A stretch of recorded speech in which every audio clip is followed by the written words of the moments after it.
Par deux fois, il est question dans la Torah de ce que nous a fait Amalek. Tout d'abord, dans la paracha de Béchalach, après la sortie d'Égypte et la traversée de la mer Rouge, il est dit Vayavo Amalek. Amalek est venu et il a fait la guerre avec Israël à Rephidim.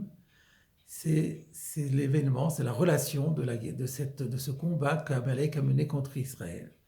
Et la deuxième fois, c'est à la fin de la paracha de Kitetsé, vers la fin de la Torah. C'est la paracha de Zachor que nous lirons ce Shabbat, où il nous est fait injonction de nous souvenir de ce que nous a fait Amalek. Rachi, dans les deux occurrences, s'intéresse au lien qu'il y a entre ce passage et les versets qui précèdent immédiatement. Ainsi, par exemple, dans la paracha de Béchalach, le verset qui précède immédiatement la relation de la guerre faite par Amalek contre Israël, c'est au sujet de ce qui s'était passé précédemment. L'épisode précédent, c'était lorsque Moshe avait été amené à frapper sur le rocher pour en faire sortir de l'eau, alors que les enfants d'Israël n'avaient plus rien à boire. Et le verset nous dit, on a appelé cet endroit Massa ou Meriva, par le fait que les béné Israël se sont querellés et qu'ils ont éprouvé Dieu en disant, Dieu est-il parmi nous ou pas? Et Rachi explique le lien entre les deux en disant, les béné Israël, Dieu dit à Israël, je suis avec vous en permanence. Je suis prêt à pourvoir au moindre de vos besoins. Et vous osez demander, est-ce que je suis parmi vous ou pas? Vous allez voir, Chayechem, par votre vie, le chien va venir, il va vous mordre, et vous allez m'implorer, et alors vous saurez où je suis. En d'autres termes, ce que Rachi veut nous dire, c'est que la guerre d'Amalek est un châtiment qui a été envoyé par Dieu à Israël pour les punir de leur manque de reconnaissance. De reconnaissance dans les deux sens du terme. Ils n'ont pas reconnu la providence divine, que Dieu est présent et actif dans notre vie, et d'autre part, ils ont fait preuve d'une ingratitude incroyable et en ne reconnaissant pas tous les bienfaits que Dieu leur avait dispensés depuis avant même la sortie d'Égypte et jusqu'à ce jour. Dans la parashat Zachor, le verset qui précède se réfère à l'interdit de trafiquer les poids et les mesures pour escroquer le client. Et là, Rachi nous dit, le lien est le suivant. Dieu dit à Israël, si tu transgresses cet interdit et que tu trafiques les poids et les mesures, alors redoute l'attaque de l'ennemi. On peut se poser la question, il y a une sorte de contradiction dans les deux commentaires de Rachi.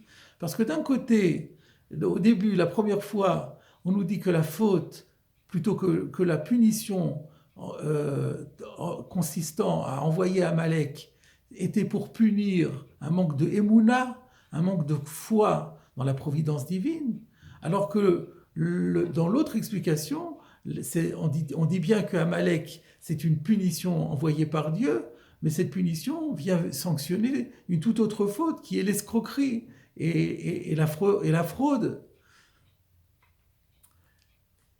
Voilà donc une contradiction entre les deux commentaires de Rachi. On pourrait poser une autre question également, en rappelant qu'il y a un principe souvent établi et développé dans le judaïsme et dans nos textes, à savoir qu'il y a toujours un lien, une correspondance entre la punition et la faute. C'est un thème que nous avons déjà développé et qui a pour source notamment la Mishnah dans Sota, qui nous dit Bemidash Adam Modet Karmodedim Lo, mesure pour mesure. La punition est exactement en correspondance, elle est mesurée, elle est adaptée à la faute. Peut-être justement pour que celui qui a fauté comprenne qu'il s'agit ici d'une punition et qu'il doit se remettre en question. Mais dans ces conditions, on peut se poser la question en quoi la guerre menée par Amalek fait-elle référence, est-elle en correspondance soit avec la providence divine, la négation de la providence divine ou la mise en doute de la providence divine d'un côté, le comportement frauduleux et l'escroquerie de l'autre. On pourrait poser encore une troisième question. En relisant le texte que nous lirons Shabbat de Parashat Zachor, il est dit Asher karcha baderer, que Dieu t'a rencontré, pardon, asher karcha baderer, il s'agit de Amalek. Amalek t'a rencontré sur la route. Que veut dire le mot karcha? Rashi rapporte trois explications. La première d'entre elles, la shon mikré, ça veut dire par hasard. Amalek t'a rencontré fortuitement sur sa route. Alors comment pouvons-nous soutenir que la guerre d'Amalek est un châtiment envoyé par Dieu, alors que là on dit que ça s'est fait par hasard? La réponse, elle est bien claire, c'est que le hasard n'existe pas dans ce monde. Tout est dirigé par Akadosh Baruch Hu. Le moindre des événements de notre vie est contrôlé, régi par Akadosh Baruch Hu. Alors si le verset nous dit que Asher Karcha Baderer, que Amalek t'a rencontré par hasard sur sa route, ce n'est pas la vérité, c'est ce que disait Amalek. C'est la présentation, c'est la version que fait Amalek de l'événement. Pourquoi? Parce que Amalek, c'est le champion du hasard.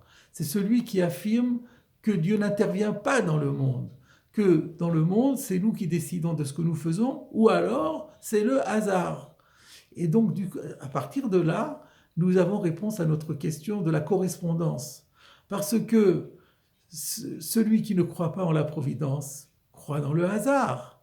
Et donc, finalement, quand Dieu envoie Amalek, qui est le champion de cette théorie du hasard, eh bien, Dieu dit à Israël, vous avez fauté par un manque de croyance dans la providence, je vous envoie la personne qui incarne dans son comportement, dans sa vie, dans son essence même, ce principe erroné de la croyance au hasard.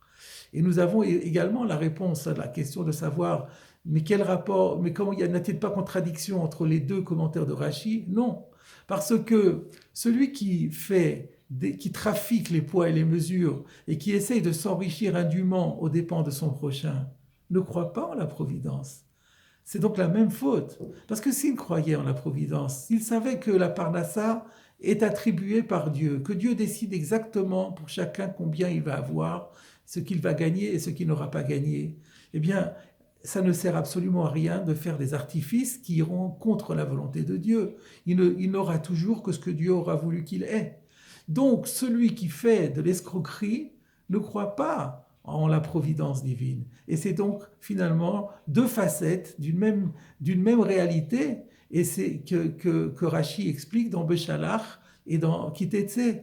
Et dans les deux cas, c'est Amalek qui est le principe personnifié de la faute qu'avaient commise les Béné Israël. On nous dit, souviens-toi de ce que Amalek t'a fait, et tu effaceras jusqu'au souvenir d'Amalek. Mais nous ne savons pas qui est Amalek aujourd'hui, qui sont les descendants d'Amalek. Donc qu'est-ce que la Torah nous demande? En fait, elle nous demande de neutraliser, de lutter contre les valeurs qui sont personnifiées et incarnées par Amalek. Et par conséquent, le combat que nous devons mener, c'est justement un combat en faveur de la croyance dans la providence, et c'est cela l'essentiel. Dans la Megillah, à la fin de la Megillah, il est dit que Mordechai et Esther ont écrit une seconde lettre pour confirmer l'institution de la fête de Purim pour toutes les générations. Et le verset dit, on envoya des lettres à tous les Juifs des 127 provinces, des lettres qui contenaient des paroles de paix et de vérité, d'ivrei shalom ve'emet. Et on se demande, mais qu'est-ce que la paix et la vérité viennent faire ici? Eh bien, mes chers amis, la paix et la vérité, c'est exactement le contraire de ce que prônait Amalek. Amalek, c'était celui qui tablait sur la division d'Israël et qui essayait de diviser les enfants d'Israël.